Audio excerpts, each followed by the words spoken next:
Hi, my name is Elliott, and today I'm going to be the chronically online gay deep diving into Emma Chamberlain's career. So, if you've never heard of Emma Chamberlain, welcome to the internet, but I'm kidding, but I'm also not kidding. I feel like Emma took the crown away from Jenna Marbles in 2018 as being the new queen of YouTube, and she was, I think, the, it girl of the internet from 2018 to about 2021, and last year, Jimmy Fallon just referred to her as Emma Chamberlain. No, but I think we should see it again. We should play it. We have to play it. Emma Chamberlain, okay, is interviewing you. Not YouTuber Emma Chamberlain, influencer Emma Chamberlain, just Emma Chamberlain. There's other YouTubers that have transcended YouTube, like John Green or Troye Sivan, but Emma's the only one that has transcended YouTube just by being basically a socialite, like Troy or John, who had talent with writing or singing. So yeah, I just feel like her career is super, super interesting, and with that, let's dive right in. So Emma Chamberlain was born on May 22nd, 2001 in San Bruno, California, which is where YouTube headquarters is located, so big foreshadowing for her becoming the queen of YouTube. And she grew up as an only child. Her parents got divorced when she was 5 years old, and her father moved 20 minutes north of San Bruno to San Francisco. She says her parents' divorce didn't really affect her that much because she was so young when it happened, and parents were not really like normal parents. She considered them more sibling-like.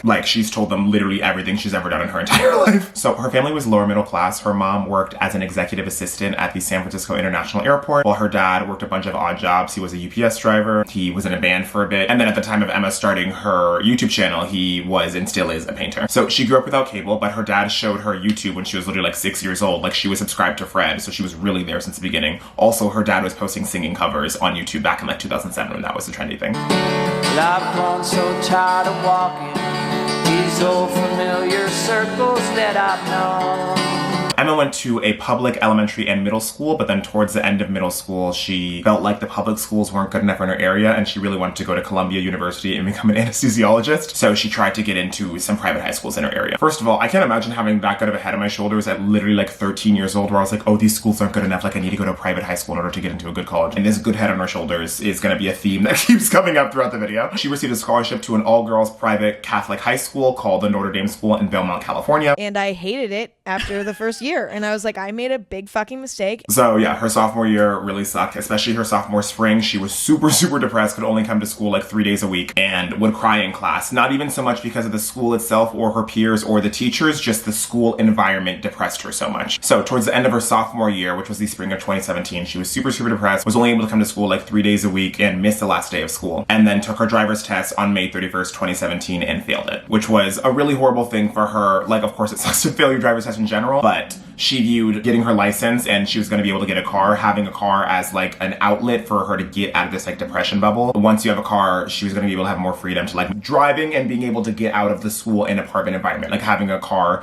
was a really big goal for her, and then failing the driver's test made her depression just immediately get worse. So she talked to her dad for 2.5 hours about just how is she going to get out of this situation? How is she going to get out of this depression hole that she's in? Talking to her dad, who's already an artist and a painter and already had his own YouTube channel at the time, not even the one from 2007, he had started a new one in 2016, basically said, Emma, you need to have some sort of creative outlet. You can't just be going from school and then home and doing your homework. You need to have some creative outlet to get you out of this funk. So the next day on June 1st, 2017, she and her dad go up to San Francisco and she films her first ever video, which is not even public on her channel anymore, called City Inspired Summer Lookbook 2017. She filmed, edited, and uploaded that video the next day, and it made her so happy just to have a new creative outlet in her life that she started uploading videos literally every single day the summer of 2017. She didn't publicize it at all. She didn't tell any of her friends. She wasn't even hanging out with really any of her friends at that point. All she did was film, edit, and post every single day. And she said what inspired her to grind and go that hard was just she was just excited to do something else and new in her life. Having this creative outlet was able to pull her out of this depression funk, which was so great and so awesome for her. It was her fourth or fifth actual video called First Time Driving Alone, but it started getting picked up 2 weeks after she uploaded it. But even so I'm gonna say relatable about 18 billion times in this video, so do not take a shot every time I say relatable. I can't have I'm just warning you right now. Emma became famous based off her relatability, and that's even from the very beginning. The reason she started her YouTube channel is relatable because she was depressed in high school and failed her driver's test. And then the first ever video that she uploads that starts picking up a little bit is called First Time Driving Alone, which is a very relatable teen thing, whether you're 16 in America, 17 in New Jersey, or 18 in most other countries. So it's not surprising that something as innocuous as that was the first video of hers to blow up, because it's just a very relatable video. She got over 100,000 views on that video by the end of the summer of 2017. Then the video that really starts to get picked up by the algorithm is on July 27th, 2017. She uploads a video called We All Owe the Dollar Store an Apology, which is she goes to the dollar store and gets a bunch of items and then just like making jokes about them. I personally don't find it like the funniest, but I'm like 27 years old, but like I get how that would be very funny to like 16 and 17 year olds. It's like a very relatable thing to go to the dollar store with your friend and just do a few things. Or if you're on YouTube a lot, you don't have friends, so watching someone else go to the dollar store and just do a little like fun punny video with it. So this video just started blowing up because it was like in the algorithm correctly. Also, like the dollar store was like really a big thing at the time with Liza. Like Liza's big videos in 2016 and 2017 had to do with the dollar store, so that's probably part of the reason the algorithm picked it up so well. But as the algorithm's picking it up so well, people are like, oh wait, this girl's actually kind of funny. They start watching her backlog of already 50 other videos because she had been like uploading a video literally every day for 2 months, that a lot of her other videos start to get pushed and she just starts becoming like the algorithm's like queen because she already has all these videos being uploaded that are all like the same kind of energy. So she just starts getting like super picked up by the algorithm. So in August of 2017, she starts her junior year of high school. Her first day of school vlog she uploaded on August 20th, 2017. So she had 17,000 subscribers on August 20th, 2017. A week later on August 27th, she uploads her second school vlog titled How to Be a Savage in Class, which is honestly one of my favorite videos of hers, and she's at 100K. So in 1 week, she went from 17 to 100K. This girl is blowing the fuck up. And she's blowing up because she's extremely relatable. She's just vlogging her classes. She's like making musicals in the bathroom with her friends. She's just being like relatable as fuck. I know I've already said relatable too many times. I'm sorry. Also, side note, I literally could not imagine like vlogging in high school. Oh my god, like vlogging in the boys' bathroom. Like, oh my god, that'd be so fucking like, I'd be so embarrassed doing that. Like the balls this girl has. Oh my god. But then she later explains that she didn't even care what people thought, and people like were talking shit about her at the time, basically saying like, does she really think anything's gonna come from that? But vlogging in school was the only thing that made her happy and was the only thing that made her be able to get through school. So she was just doing it and like didn't give a fuck. Subsequently thereafter, the school finds out she's vlogging and asks her to stop, which like makes sense. But when she does stop vlogging in school, the depression from sophomore year immediately comes back. So at that point, she's like, I'm kind of more focused on my blowing up a YouTube channel than like actually going to school. And someone who's pushing her a lot is her dad, being like, no, this could actually be something with how quickly you're blowing up. She's like, I don't know about this. And then at the same time, her mom discovers something called the California High School Proficiency Exam, which is an exam that if you take it and you pass it, then for all intents and purposes, you graduated high school, and the next day you could enroll in community college if you want. So in September 2017, she ends up taking that and passes it and is able to leave high school. For me personally, I don't think it's good for like teenagers to drop out of high school and just become a YouTuber. Like I feel like the grand majority of people should get their high school diploma or their GED. With Emma specifically, because she was already depressed in school and had some kind of channel that was blowing up, and she took an exam that allowed her to go to community college if she wanted, and for all intents and purposes she graduated high school, I think that was actually the best decision like she could have made for herself at the time, and is different than just like some random bitch being like, I'm gonna drop out of high school or just like do online school or like whatever. Like, yeah, you know. Also, a few months ago, she officially got her diploma from her original high school, which is cute. So she leaves high school in September of her junior year, which is fine at that point. She literally only had like one friend at school. Her words, she just basically says like she just kind of like disappeared one day. People thought she got expelled, and she was like, I did not get expelled, guys. But then she doesn't address this on her channel at first, but then she's like consistently uploading like 3 videos a week and like not addressing being in school anymore. And all of her followers are like, okay, so like, do you go to school, or like, what the fuck is going on, bitch? Like, go to school. So in response to those comments, she posts a video titled Why I Left School, which was her most viewed video she uploaded in 2017, and I could literally write a 20-page thesis on. So basically everything she says in this video is foreshadowing for why she becomes successful in the following years. So what she's talking about in the beginning of this video, basically all kids can relate to, being stressed and depressed in high school. Like, everyone has cried due to the pressure at some point during high school. Everyone felt extremely depressed during high school. Everyone, like, at one point couldn't handle high school and like all the homework that came along with it. And like everyone has felt like alone and they had no friends in high school. Okay, wait, maybe I should stop saying everyone, because like this was my experience, but not everyone is depressed during high school. Like basically everything she talked about, at least like I felt. Like when I watched this video for the first time, I was a junior in college, but even watching that and listening to her talk about like her struggles immediately brought me back to my like sophomore year of high school, where I was like depressed as fuck. So like it was relatable even to me, someone who was outside of high school, and it makes sense why she has a lot of like mom fans, because I feel like her just talking about her depression and sadness and being honest and authentic on camera, even if you're not like a girl in high school, there still is a sense of relatability just talking about like her actual emotions. In the video she says, I maybe showed up to school 3 times a week. I couldn't fucking do it. So Emma would not be who she is without her amazing and supportive parents. First of all, let's look at the sentence literally. Her parents allowed her to only go to school 3 days a week. Like if I told my parents my sophomore spring of high school, I'm depressed, I can't get out of bed, I'm so tired, I don't want to go to school, literally my parents would be like,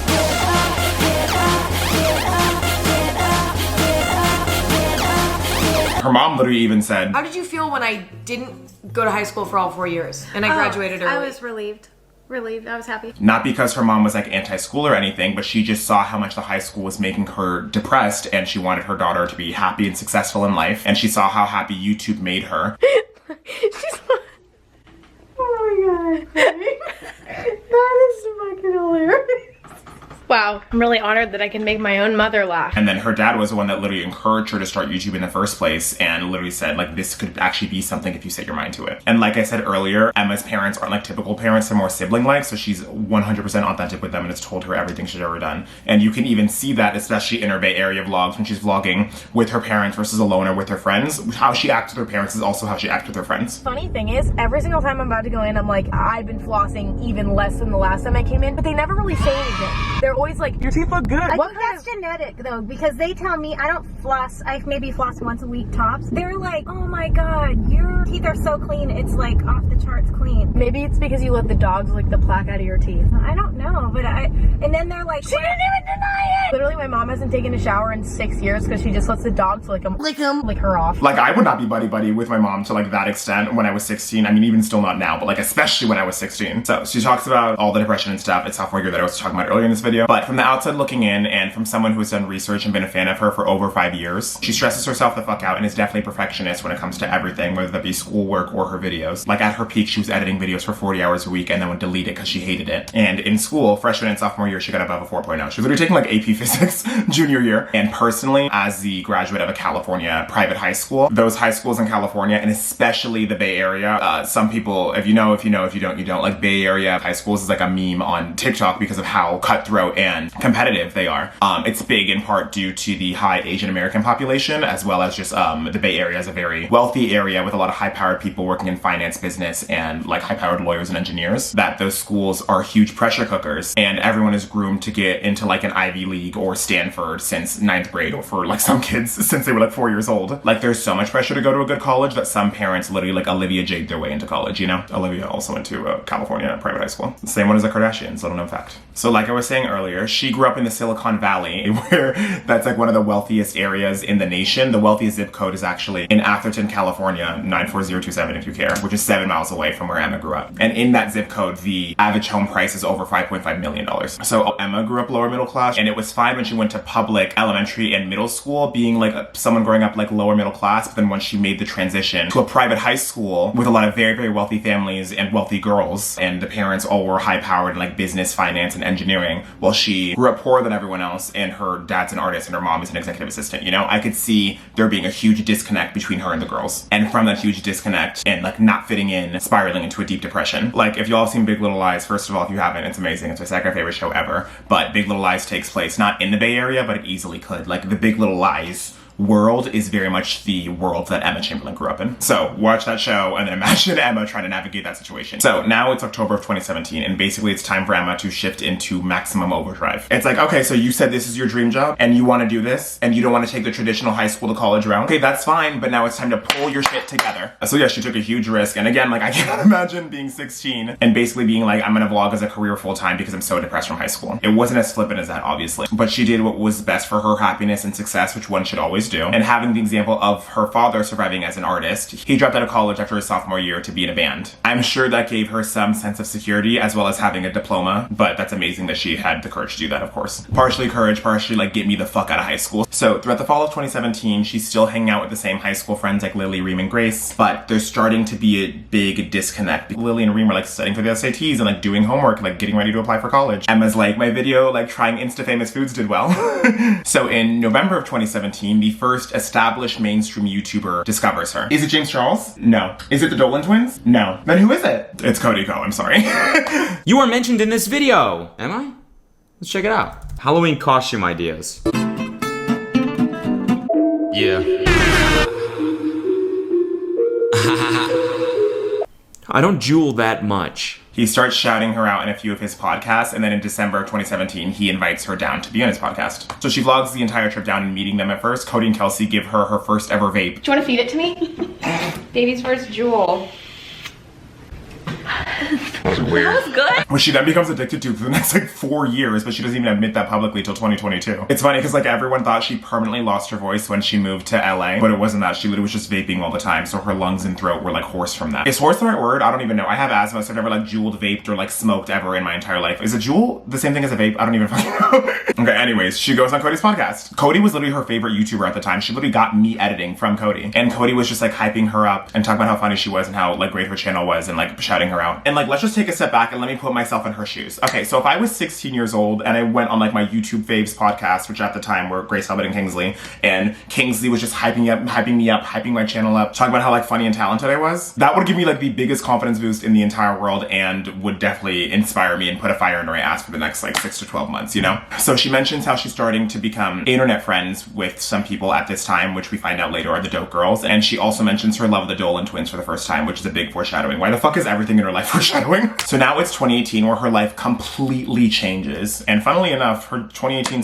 starts out very, very tame and low-key. So yeah, in January 2018, she literally had no friends, her words, because she was starting to distance herself from like the high school friends and was starting to get closer with the internet friends, but she hadn't really met any of them in person yet. So all she was really doing was like vlogging and hanging out with her dad every day. However, at the end of January 2018, she is nominated for Breakout YouTuber at the 2018 Shorties, but in February she ends up losing that award to Elle Mills. And then at the end of February 2018, Emma's first ever YouTube friends come to the Bay to visit her. The two girls are Marla Catherine, which I have no idea who that is, and Summer McKean, which is the only Dope Girl I had heard of before the Dope Girl era officially started. And at the end of the month, she hits 500K. So March of 2018 is the beginning of Emma's 6-month Dope era, which according to her diehard fans is her golden era, even though Emma later said that she was extremely depressed during this time. She goes on her first ever brand trip with the app Dope to Texas, where she meets Hannah Maloche and Ellie Thuman.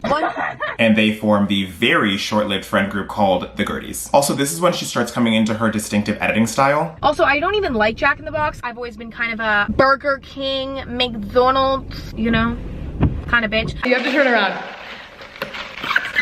So if I whip out a camera and I'm like, I'm moving to LA and I'm a YouTuber. Also, her dad is the one that encouraged her to edit like this. So again, Emma's parents are 101% the reason she was so successful. She is so aggressively like herself and normal and authentic and relatable. And her personality is so infectious and it translates through the screen. right now Avery is peeing, so I'm just gonna put on a little show for you guys. Just a little something I've been working on. All right.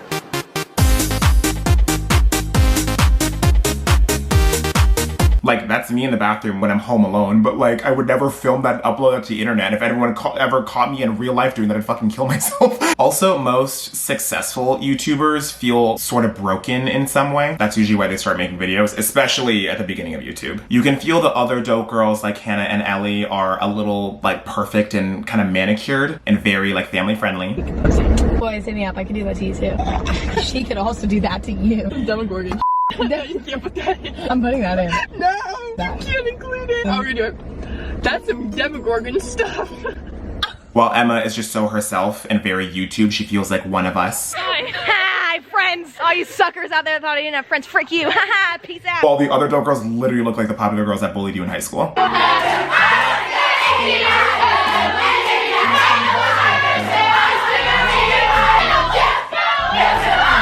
Emma's waking up with an acne-ridden face, literally just taking out her camera and pressing record. No one else was doing that at the time. Like, especially 2017, 2018 was peak Kardashians era, like all about the following and like getting plastic surgery to make your face look like a real life Instagram filter. So April is when she really starts to blow up. At the beginning of April, she visits Ellie in Arizona and Hannah comes, and then she uploads her best video, in my opinion, her going to Coachella 2018. The room. The room where I'm gonna get kinky. Then afterwards, she hits 1 million subscribers and then goes to Playlist Live. At Playlist Live, she starts meeting all of her favorite YouTubers and is in all of their vlogs. She's still a huge fan of all these big YouTubers at the time, so all of the people watching at home are living vicariously through her, just like flipping the fuck out. I like meeting David Dobrik, you know? David does his little whisper times in the vlogs. You're like, oh my god, what the fuck's gonna happen? You feel like you're watching a thriller movie. You're like, oh my god, fuck yeah, David, go! And now that she's in David's vlogs, she did a whole Q&A video with Tana. David and Tana's fans are finding out about her, which is causing her to blow up even more. And in that Q&A with Tana, she says, somebody asked what your favorite Dolan twin is. I didn't have a fan account or anything. I was like a little internal love. But that's like good because now you look way more Yeah. normal if you've Okay. No, I still don't look normal if I meet them. I'm like, ah. Give him the. Oh, I have a favorite. Oh yeah, the question. I think Ethan. I'm coming back to the Dolan twins in a bit, but remember that. So May, she goes back to the Bay. She turns 17. She gets her first ever brand deal that she uploads on her 17th birthday. Like homegirl's becoming an actual YouTuber, and then at the end of the month, she decides to move to LA. She vlogs the apartment hunting process, where she shows that she's actually now friends with James Charles, when literally 2 months prior, she said she didn't even go up to James Charles because she was scared to talk to him. From June to July, she gains over 1 million subscribers in less than a month because like David Dobrik's pushing Emma, James Charles is pushing Emma, Tana Mojo is pushing Emma, and this is also the beginning of Sister Squad. So if you don't know what the Sister Squad is, first of all, welcome to YouTube. Second of all, it was a very short-lived friend group between James Charles, Emma Chamberlain, and the Dolan twins. They uploaded in June, August, October, and December of 2018, and all those videos gained millions and millions and millions and millions and millions and millions of views and subscribers for all their respective channels. There were also dating rumors at the time that Emma was dating Ethan Dolan, whom she publicly said she had a crush on just like 2 months prior, but neither were confirming it, so the stans went crazy trying to confirm if Ithma was real. So throughout the rest of the summer of 2018, bitch is blowing the fuck up. She gains on average 300,000 subscribers a week throughout that summer. She spends the 4th of July with the Dolan twins in like Tahoe or something. Also in July, Emma launched her first ever clothing line titled High Key by Emma Chamberlain, which was roasted for a lot of reasons, primarily because it was one size fits all and overpriced. As an Emma defender, this wasn't really Emma's fault. It's more so a brand launched a clothing line and she was the face of it to help them sell it, and she would get a cut of it. Emma creative directed a little bit, but obviously she's 17 years old. The business is doing the grand majority of the work, but because she's the face of it, she took the fall for it and got all the hate for it. So at the end of August 2018, she posted her most viewed video and the best Sister Squad video in my opinion, the one where they road trip to Vegas. That's just how you live. Oh, take it all, but you never get. And by then it's become pretty obvious that Ithma is real. My voice is gonna sound like Emma's by the end of this road trip. What's wrong with that? As we move towards the fall of 2018, we can start to see that the weight of everything is really starting to get to her. She is uploading more and more infrequently, and she isn't posting vlogs all the time like she was back in NorCal. So why is this happening? Editing is ruining her life because it takes her 30 to 40 hours to edit a video. She also moved to a completely new city where she's trying to navigate a completely new social circle, like newfound fame. She's trying to also navigate her first ever relationship that people are speculating on. Her life is just completely changing, and she's trying to make the same content that she was back when she was in her comfortable space at the beginning of 2018, and obviously it's not working. She's just exhausted from like daily life. And I'll just speak for myself personally. I definitely could not handle gaining 5 million subscribers in 8 months, navigating my first relationship that millions of teenagers around the globe are speculating on, some of which are calling me too ugly for my boyfriend,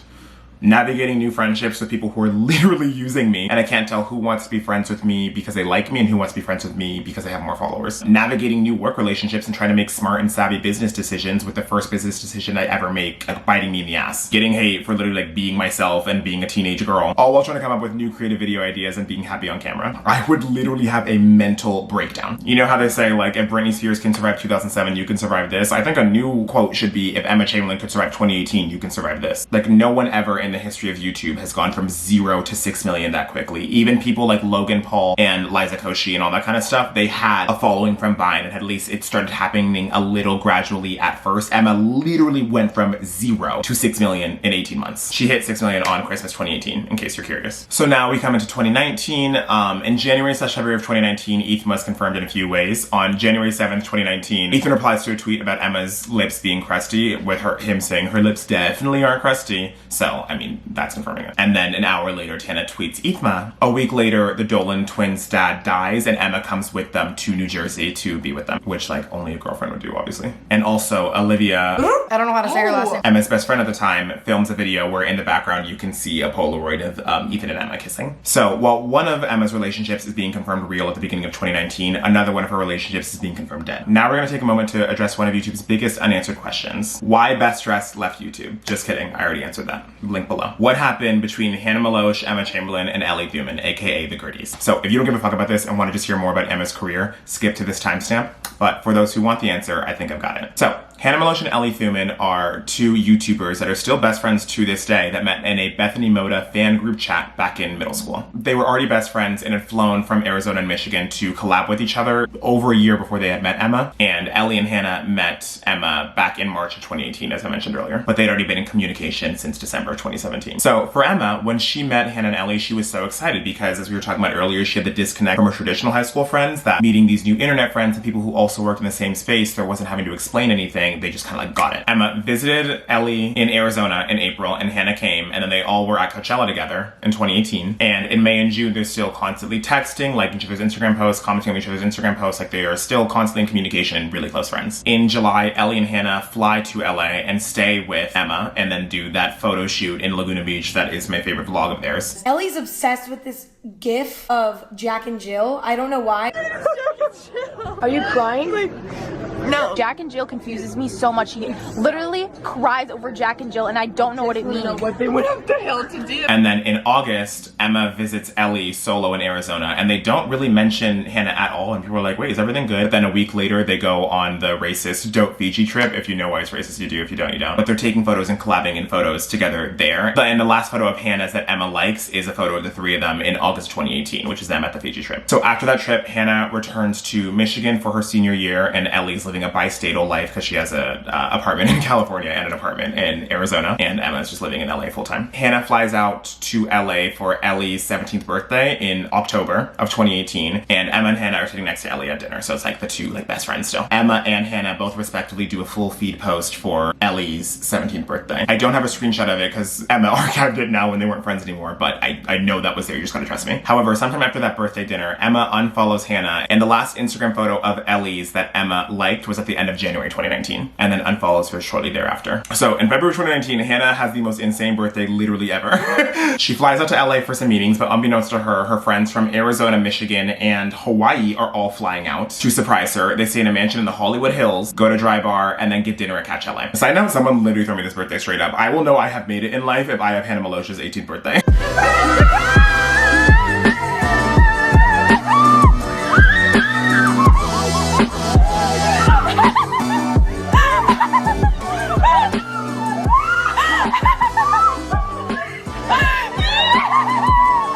Then there's someone glaringly missing from this entire 18th birthday fiasco, and it's Emma, who was in LA at the time, and on Snapchat that night, I think it showed that she was just like at Target, like she wasn't doing anything that night. So the Gerties are officially done. Emma dived into her relationship with Ellie and Hannah more on the Call Her Daddy podcast. She doesn't explicitly say it's them, but you can kind of tell she's talking about them. We were really close, but if we weren't making content together, like, would we be hanging out? Would we even care to check in on one another? You know what I mean? I think that our friendship was based in content. Yeah. You know, a lot of the times it was like, what was our friendship without content? Like, if we weren't making content together, would we be friends? So, based off what Emma said in the Call Her Daddy podcast and watching videos from the time and just like my general internet sleuthing, it seems like Hannah and most likely Summer and or Ellie tried to use Emma to get more followers, and once she started feeling that from different people, she would cut them off one by one. Also, Justine Koa, I don't know how to pronounce her last name, I'm sorry, has a great video on it that I will link down below as well. Okay, now back to the regularly scheduled programming. Emma's growth in spring of 2019 is starting to level out. She went from 1 to 6 million from April to December of 2019, and she only went from 6 to 8 million from December 2018 to June of 2019. But I would say even though she has stopped like really blowing up, she's starting to get her footing a little bit better and starting to handle the fame a little bit better than she was at the end of 2018. My hypothesis is she is a little more settled in her relationship, which is a good support system, and she has found friends that she feels like she can actually trust. In 2019, her new friend group is now Olivia and Amanda, friends that seem to generally have her back as opposed to Hannah and Ellie. And her getting her footing more and being happier was reflecting in her content. Like, some of her best and most viewed videos were uploaded at this time, and they're still like kind of relatable in the sense that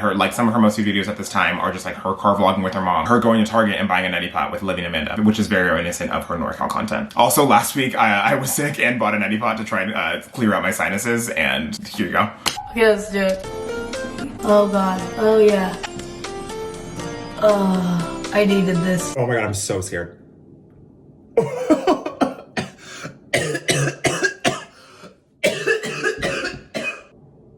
Oh.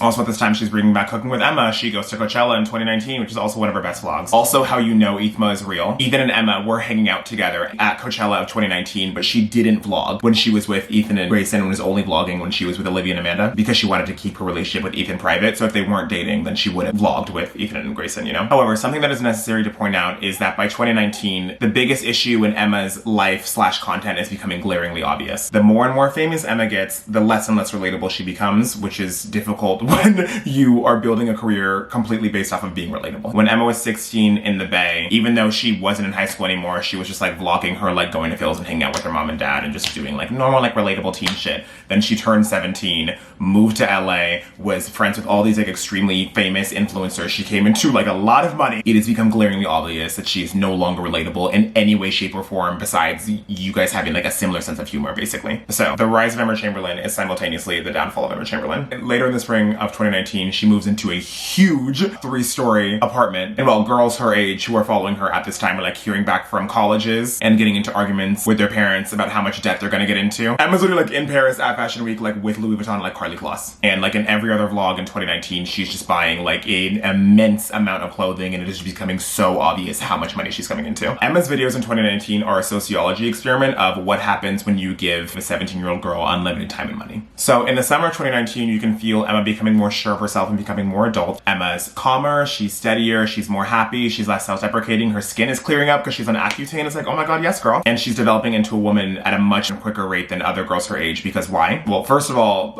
biggest reason is she got an editor in spring of 2019, so she had an extra 40 hours a week to like live her life. But also at this time, Emma has a clothing line that's actually successful, not like high key.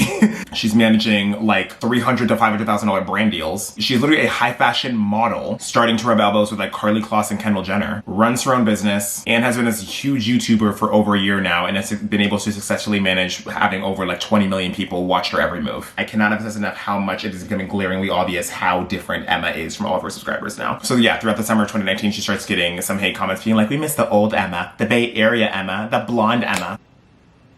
I like wanna quote the Kanye song, but also it's Kanye, so I'm not gonna do it. So in October 2019, she actually addresses this with a video titled We Miss the Old Emma, where she goes and buys her famous like poofy jacket and like her clothes that she would have worn back in 2018. So first of all, if she didn't change from 16 to 18, moving to a completely new city, having completely new friends and a boyfriend, that would be concerning. Those are the most formative years of a human being's life. Change is good and a natural part of life, but people like to hate on women, successful women, YouTubers, and just like any form of change ever. And if she didn't change, people would say like, oh, she's just so stuck in the past, she can't grow up. So it's like, damn if she does, damn if she doesn't, you know? Anyways, first of all, imagine being in a situation where you have to address to millions of strangers that your personality changed from ages 16 to 18. Like what? Basically, she says like, she's happy she changed and the old Emma can't come to the phone right now. Why?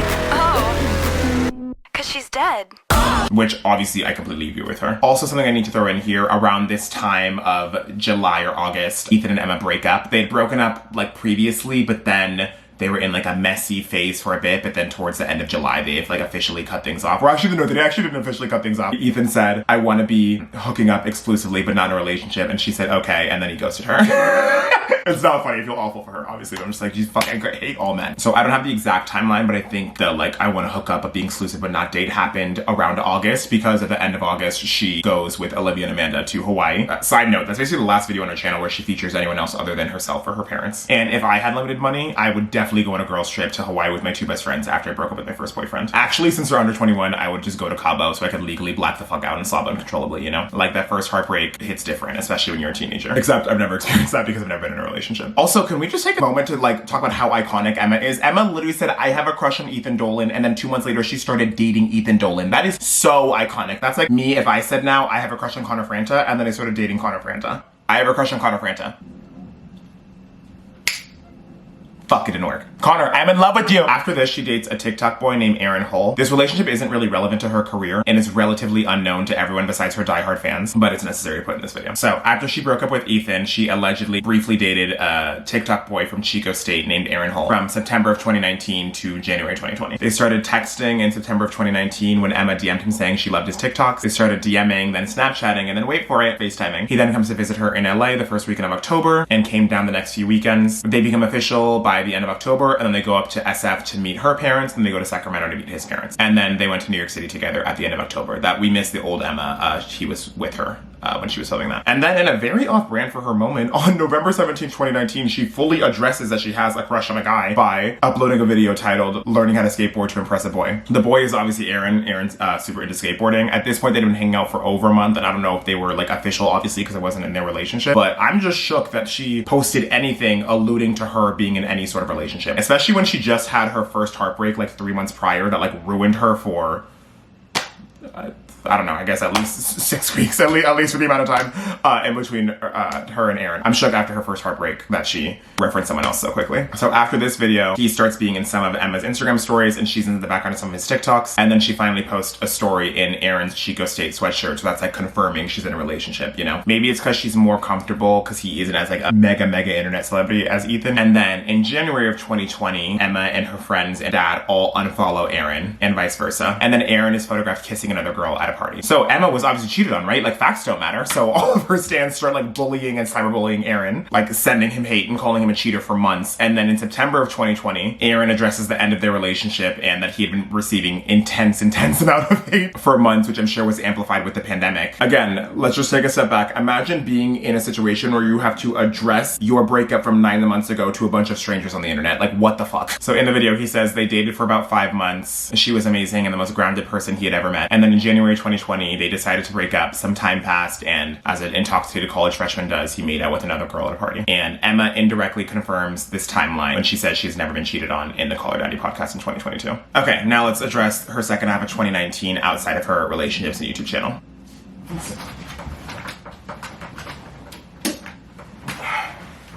Okay, the sun is going down, so I just turn on the light. Is the lighting still good? I'm sorry if it's different now.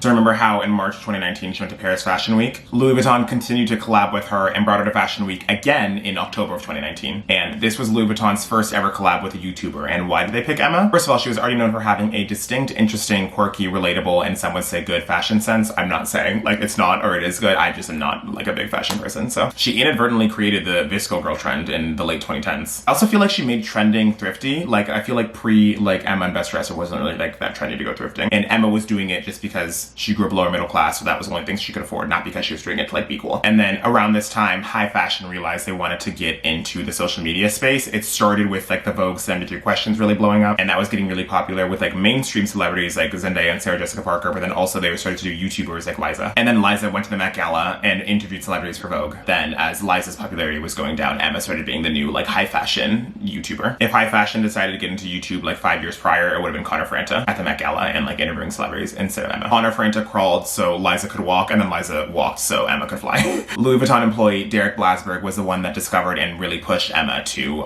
the Louis Vuitton like marketing team. So by the end of 2019, Emma is literally working with Louis Vuitton, Cosmopolitan, Vogue, Gucci, Harper's Bazaar, and Time Magazine.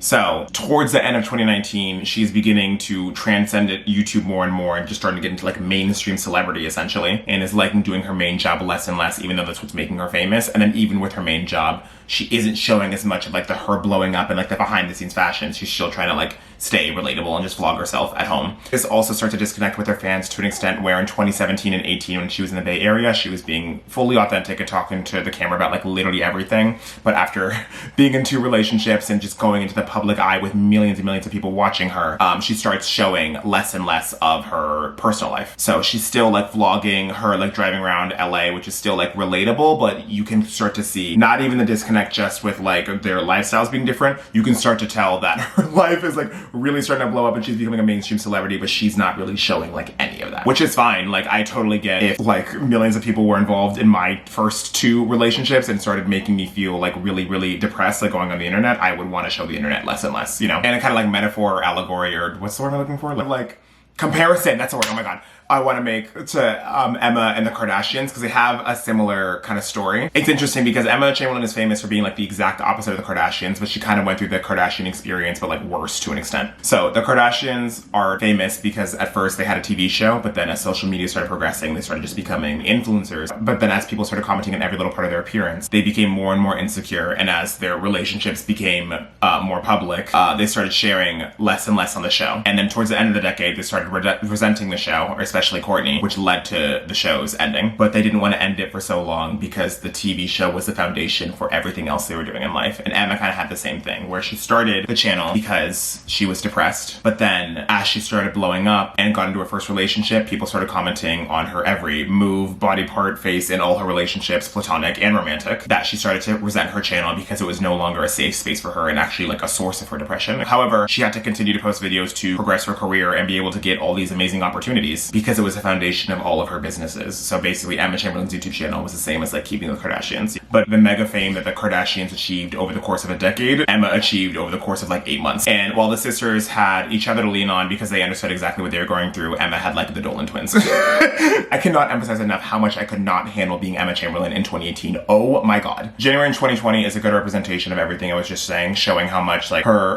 life of her becoming like a model and a businesswoman is going this way, and her YouTube channel is becoming a source of her depression, and how much she is not relatable to her fans anymore. So her first video she uploads in January of 2020 is her shooting her first ever magazine cover for Cosmo, where she looks freaking gorgeous. But then the next video is kind of lazy, where it's her dyeing her hair, but then she doesn't even dye her hair, and the only reason she uploaded it was because there was a sponsorship, and people are like, we just wasted 10 fucking minutes of her life, like what the fuck kind of video is this? The next video she comes up and starts with her flipping off the camera and cursing a lot, but she responds to the comments and talks about how it actually hurt her feelings, and she thought it was like a fun video, but clearly it wasn't, and then she actually does dye her hair. But this entire situation goes to show how much her YouTube channel is becoming less and less of her happy place and more of a, like a source of anxiety for her, while her modeling and fashion career is becoming more and more of her new happy place. But she can't leave YouTube because it's the foundation of everything else for her. Also, something I should add in is, since she had hired an editor for about a year at that time, she's becoming more and more detached to the video making process in general, and a lot of her love for YouTube videos came from the editing portion, and she isn't doing that anymore, so she's becoming more and more detached from her channel, the general public, and feeling more and more like she's a part of like 0.1%, you know? Also in January 2020, Emma launches her wildly successful brand, Chamberlain Coffee. They now have like an actual coffee shop at Westfield Century City, which is so cool. She did a beta launch in January 2020 and sold out basically instantly. What she did is very similar to how Kylie Cosmetics became so successful. They both had built a massive Gen Z audience through social media that were both champing at the bit to buy basically anything that they would sell. But the difference is Emma did something authentic to her, Kylie did something extremely fake authentic. Literally, she's like, oh no, my face completely changed just because I was overlining my lips with these new Kylie Cosmetics. Like, buy today, bitches. Chamberlain Coffee Company literally made $20 million in 2023, and they're currently still expanding. I think they just released tea bags. The company is USDA certified organic. It collaborates with nonprofits, including Food for Farmers, to help increase farmers' income and food security across those coffee plantation regions where they grow her coffee. I don't have any comments on the product itself because I don't drink coffee, so I've never tried it, but I feel like it's the third most successful influencer brand after Feastables and Prime. I also love how she didn't do like a makeup palette like every other girlie was doing at the time. She did something authentic to her. So again, Emma's doing like basically what the Kardashians did